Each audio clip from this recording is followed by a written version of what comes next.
Hi, my name is Alex and today I'm going to talk about coal and its impact during the Industrial Revolution. Coal became much more than a simple fuel. It was the real engine of modernity. Before coal, people depended on wood, water mills, and animal power, but these were limited and inconsistent. Britain had a huge advantage.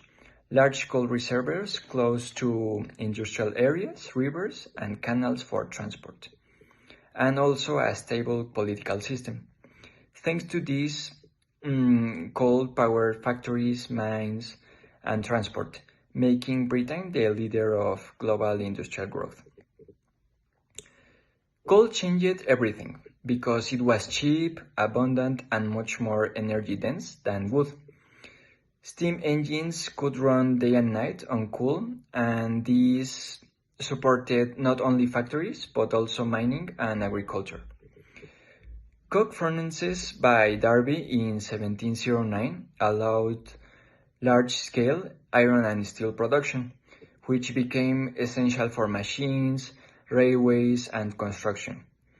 At the same time, coal gas lining, pioneered by Windsor in 1807, completely transformed urban life. For the first time, streets were lit at night, making them safer and allowing restaurants and entertainment venues to grow. By the year of 1700, Britain already produced 80% of Europe's coal, which shows how dominant it was even before the revolution reached its peak. So now I'm going to talk about the transformations. Coal influenced every part of industrial life. Thomas Newcomen's steam engines pumped water from mines, later improved by Watt and Bolt, for factories and transport. Canals and railways lowered the cost of moving coal and goods. Then George Stephenson locomotion carried the first passengers in 1825. And also steamships like the SS Great Britain burned hundreds of tons of coal onto transatlantic trips. So with this, coal also supported new industries like textiles, metallurgic, chemistry, and gasworks that shaped everyday life. So now I'm going to talk about the human cost of coal. This progress came with a very high human cost. We know that mining was one of the hardest and most dangerous jobs on that time. They have such as explosion from gas, roof collapses, and lung diseases from coal dust were common. Also, many workers did 12-hour shifts underground in narrow shafts. Women and children also worked there, carrying baskets of coal or keeping ventilation open. So by 1851, Britain had around too many miners, and many of them were children, some as young as 5 years old, so that was very insane. So now the legacy. In the end, coal powered Britain empire, its factories and its navy. It helped spread industrialization to Europe, the United States, and Japan, but it also left behind inequality, labor exploitation, and environmental damage. The famous London fog was not only weather, it was industrial pollution from coal. So these early problems connect directly to other modern concerns about the climate change. Even today, coal continues to provide a large part of the world's electricity. So the legacy of coal is double.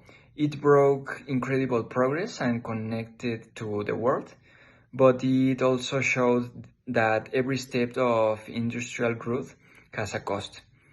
So understanding coal helps us reflect on how energy choices shape not just economies, but also societies and the environment. Even though the story of coal began in Britain, its influence quickly reached other countries. In the United States, for example, coal became just as essential for factories, railroads, and steel production, driving our own industrial growth. So this shows how one resource could transform not just Britain, but economies worldwide. So in my personal opinion, for me, coal was both good and bad. It gave Britain the chance to grow fast, build factories and lead the world, but it also caused big problems like pollution and unfair working conditions. What I find important is that the same thing happened later in United States. Coal was the key of railroads, steel and factories in my country, and it helped our economy growth. Hello everyone. Today I'm going to talk about the century of conventional light crude oil and why it was so important for the modern world. Conventional light crude oil is a type of oil that is light, low in sulfur, and easy to refine. It was cheaper to extract than other types of oil, such as heavy oil, tar sands, or shale. Because of this, it became the main energy source of the 20th century, shaping not only economies, but also politics, wars, and even our daily lives. The story begins in 1859, when Edwin Drake drilled the first successful oil well in Pennsylvania. Around the same time, large oil fields were discovered in Baku, in the Russian Empire. Later, in the early 20th century, huge reserves were found in Texas, Venezuela, Iran, Iraq, and Saudi Arabia. These discoveries transformed oil into a truly global and strategic economy. Oil was not just an economic resource, it became a crucial factor in warfare. During both world wars, armies depended on oil to fuel their ships, tanks, and airplanes. In fact, World War II showed the world the control of oil supplies could determine the outcome of battles and even entire wars. After the war, from the 1950 to 1970, the world experienced a post-war oil boom. Oil was cheap and abundant. It powered cars, made suburban life possible, and expanded air travel. It also became part of daily life in new ways because petrochemicals from oil were used to make plastics, fertilizers, and medicines. This was truly the golden age of oil. But things started to change in 1960s and 1970s. In 1960s, oil producing countries created OPEC, which gave them more control over prices and supply. Oil turned into a tool of political power. Then came the oil shocks. First, the Arab oil embargo in 1973 and later the Iranian Revolution in 1979. Both events caused shortages, recessions, and inflation. This crisis showed just how dependent the world had become on oil. Meanwhile, scientists noticed that discoveries of new conventional oil fields had already peaked in the 1960s. From on, new finds were smaller.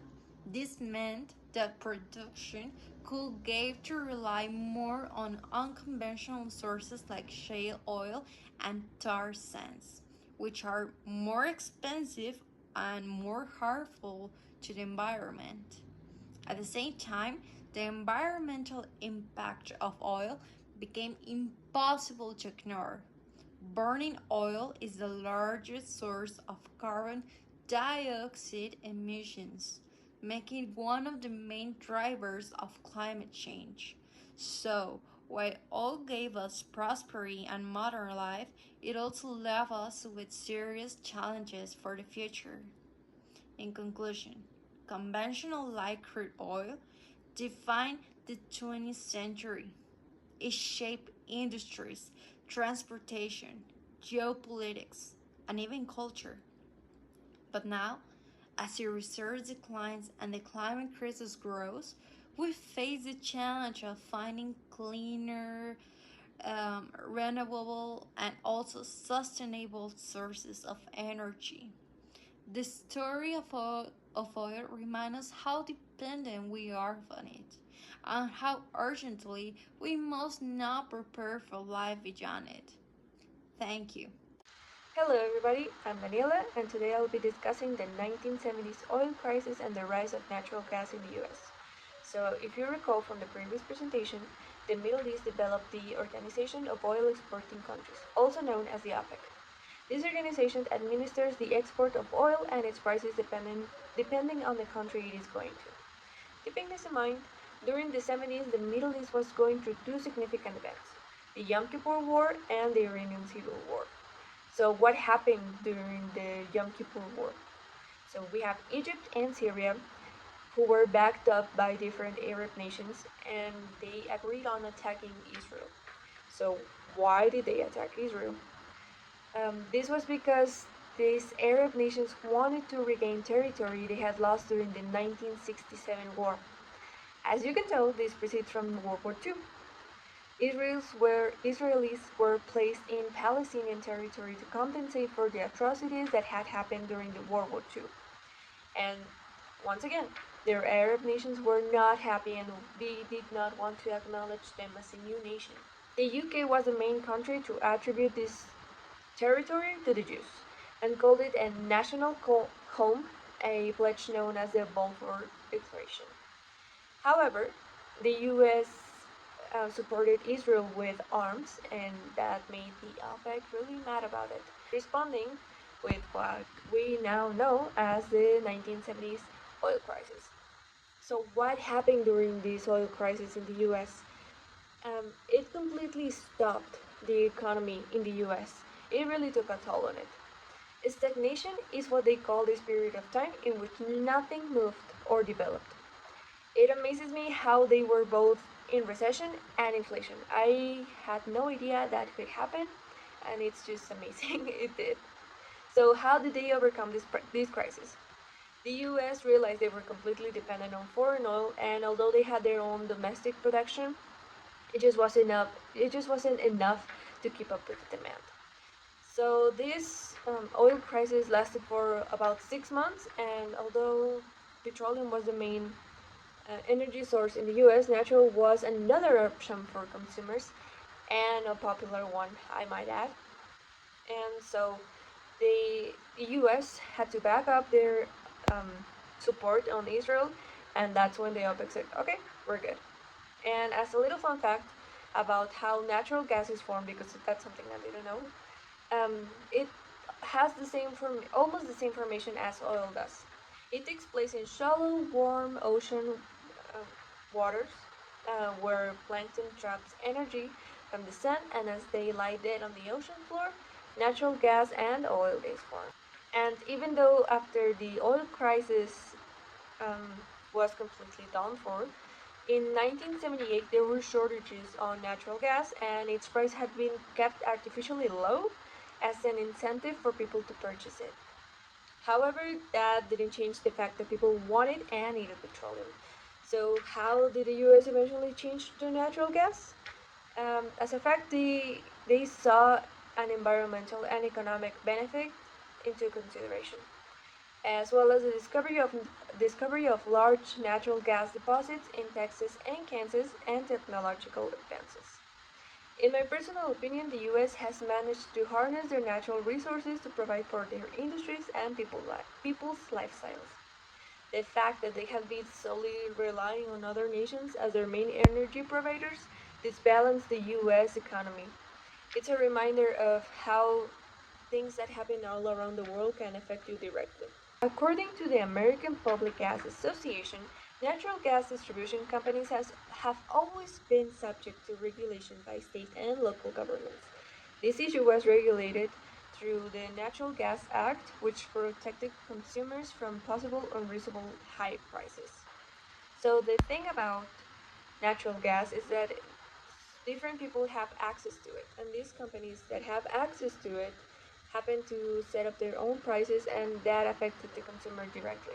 And if the government wanted to incentive people to start using natural gas, they had to come up with something. So these organizations, commissions as well, managed and set up responsibilities for these companies to set up and have an agreement to how they were gonna make their rates, how where they were gonna set up their rates. However, producers and marketers remain largely unregulated at the federal level. By the late 1990s and early 2000s, organizations like the APGA advocated for fair tariff rates, non-discriminatory access, price transparency, and efficient natural gas use to ensure market stability. As a conclusion, regulation in the natural gas sector plays a vital role in maintaining economic stability by ensuring fair access, transparent prices, and the prevention of market abuses. By balancing the regulation with oversight of interstate pipelines and local distribution companies, regulators create country conditions that protect consumers while encouraging competition. Equally important is the preservation of natural areas where these resources are extracted. Sustainable regulations must enforce not only stabilize markets but also safeguard ecosystems, ensuring that economic growth does not compromise environmental integrity. Hi everyone, my topic today is the geological process of conventional oil depletion. To begin, let's talk about how oil actually forms. Oil doesn't just appear in the ground by magic. It actually takes millions of years to be created. This story actually starts with a very tiny marine organisms like plankton and algae, ones that lived in the bottom of the ocean. When they died, their remains settled at the bottom of the sea and got covered by layers and layers of sand and mud. Over a very long time, with heat, pressure, and the absence of oxygen, this material slowly changed into oil and gas. Once oil is formed, it moves through the underground rock. Some rocks are like sponges called porous rocks, and oil gets trapped actually inside of them. But oil cannot keep moving forever because at some point it meets a harder, impenetrable rock. This is a layer, which actually acts like a lid of a topper. This is actually how oil ends up stored in underground pockets called reservoirs. This is where drilling takes place. At the beginning of oil extraction, things are quite easy. When a well is drilled, the natural pressure inside the reservoir pushes the oil out of its zone. We call this the primary recovery stage, which is the first one. In this stage, the production is high, but it doesn't last forever. We can actually only access to 10 to 20% of this oil. Once the pressure drops, companies need to use secondary recovery methods, which is the second one. For example, they will pump water or gas into the reservoir to push more oil towards the surface. This is more effectively because we can increase the recovery up to 30 to 40%. But then a large amount of oil still stays underground. Then we have the third one, the enhanced oil recovery, which can also be called the tertiary recovery. It is used in this stage techniques such as injecting steam, chemicals, or even carbon dioxide to help the oil thin out and make easier to move to the surface. These methods can be very, very expensive and require a lot of energy of these companies, but they can raise the recovery of this oil up to 50 or 60%, very different from the first one that it was 10 to 20%. Now, here's a key point about depletion. Even when with all of these technologies, every oil field actually eventually reaches a peak in production. this means a moment. This means that there's a moment where the maximum amount of oil is being produced. After this peak, production naturally begins to decline. No matter what we do, this decline is what we call conventional oil depletion. It is important to understand that the depletion doesn't mean oil is completely gone. It means that the easiest and cheapest oil has already been taken out. What's left is harder, more expensive, and slower for companies to extract. This geological process has very real consequences. As oil fields decline, countries and companies have to look for new fields, which are often in extreme or difficult locations, or they have to turn to unconventional oil sources like shale oils or tar sands. It also pushes societies to think about alternative energy sources like wind, solar, or biofuels, which is actually better. So, to wrap it up, oil takes millions of years to be formed. It gets trapped under reservoirs, under rocks, and it's very difficult to extract. So, production follows this pattern. First, it's easy, then it gets harder, finally, it declines, and it gets expensive and takes time. This natural process of depletion is the reason why conventional oil cannot last forever.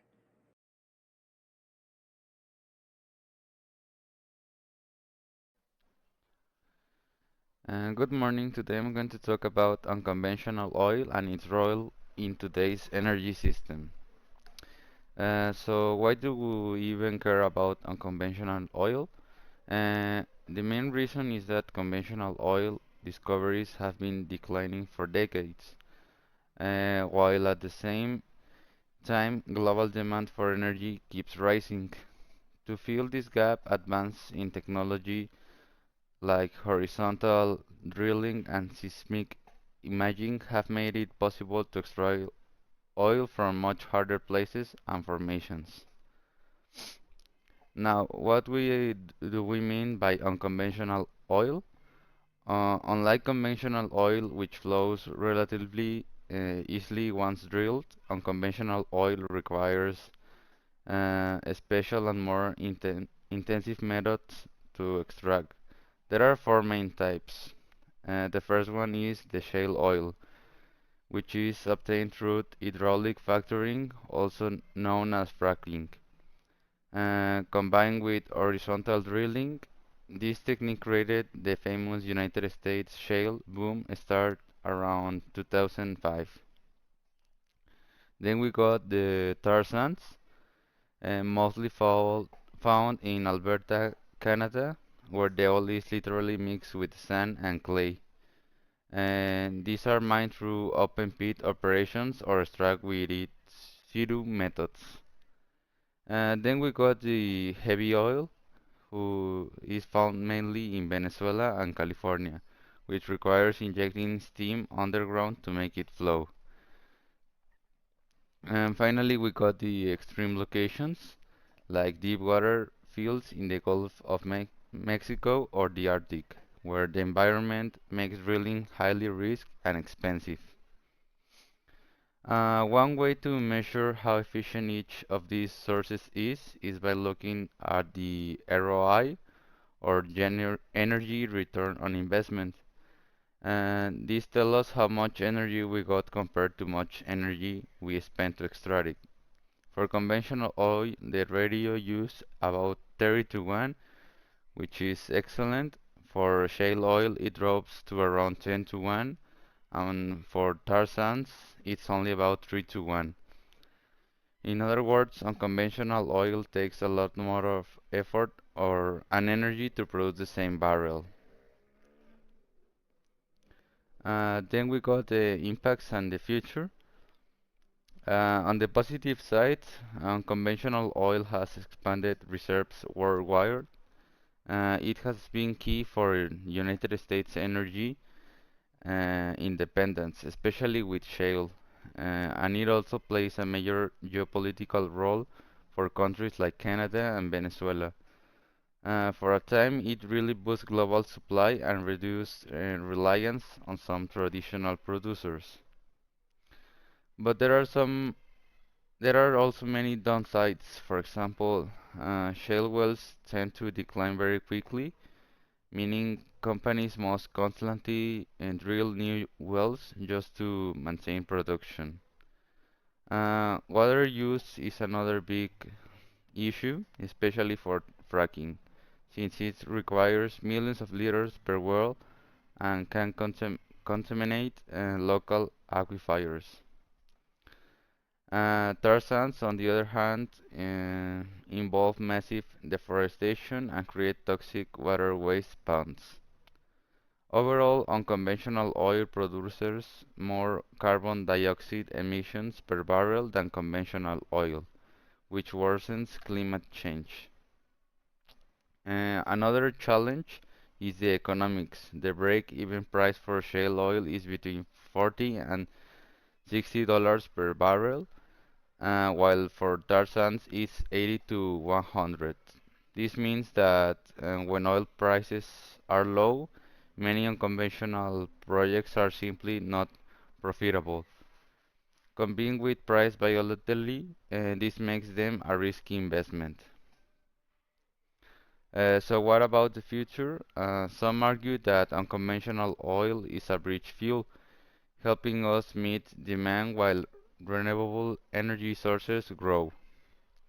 Others see it's a dead end, since costs are high, environmental opposition is strong, and renewables like solar and wind are becoming cheaper and more competitive every year. Finally, most experts agree on the thing that the energy transition is inevitable, and conventional oil has played an important role in filling the supply gap, but it comes with heavy economic, environmental, and social costs.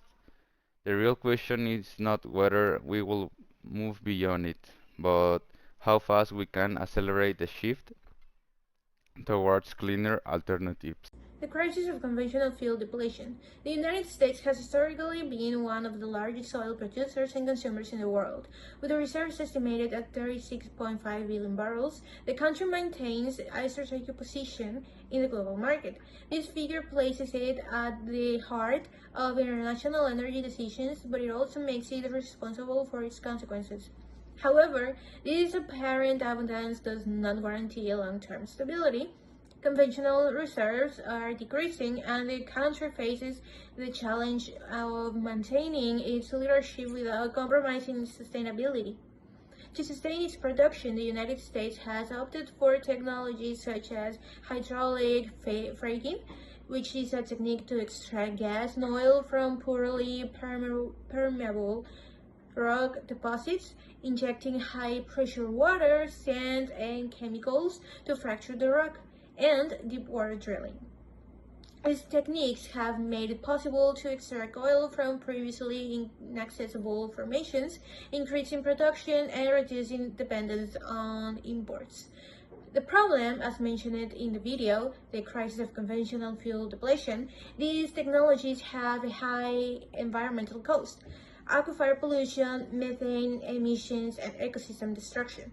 In addition, wells generated by fracking have a very short useful life, which requires constant drilling to maintain flow. Currently, more than 60% of the oil produced in the United States comes from unconventional sources, such as shale oil.